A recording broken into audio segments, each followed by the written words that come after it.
Do you worry at all as a legislator that not every county, not every school district in the state has an infrastructure built? I'm not talking about socioeconomic standing or any of that, just they don't have the educational infrastructure in place yet to manage this kind of freedom. I can tell you that I believe that the greatest thing in a school is leadership. It's the greatest thing in any company. It's the greatest thing in any organization. As goes the leadership, so goes the organization. And that's one of the things that we have built into the bill to allow schools the opportunity that are struggling to be able to go outside, because in turnaround situations, it's not all the instructional infrastructure that you need, it's leadership that you need. It's support that teachers need.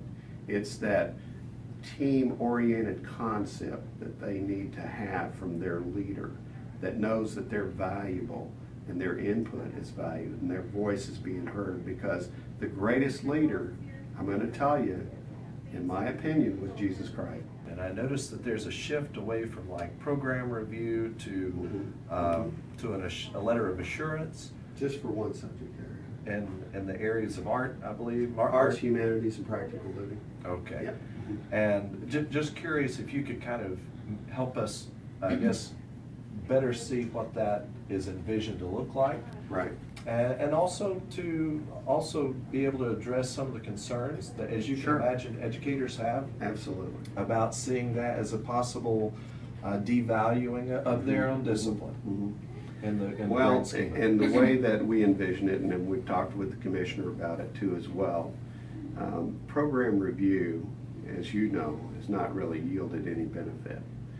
But we always find a way to kind of game the system, if I'm going to be honest about it, and do our program review to get our points and everything like that. So we make, KDE happy, and we report everything up to them for all the things we're doing. But unfortunately, it has not yielded the results that really the arts community want.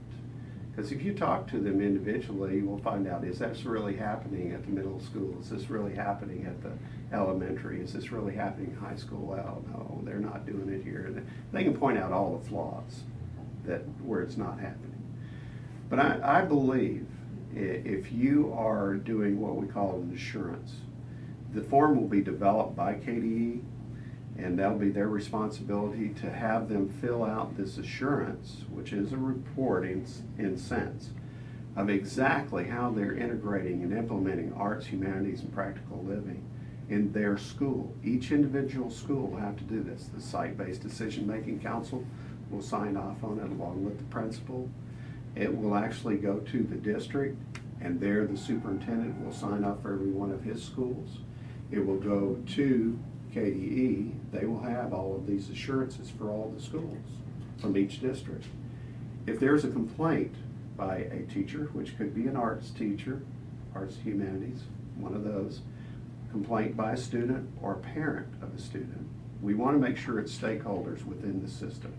You don't have outside groups running in trying to create, like the symphony orchestra saying they're not doing enough arts and so we complain, and they're going to take care of this. No, we want to make sure it's from those that are involved in that system.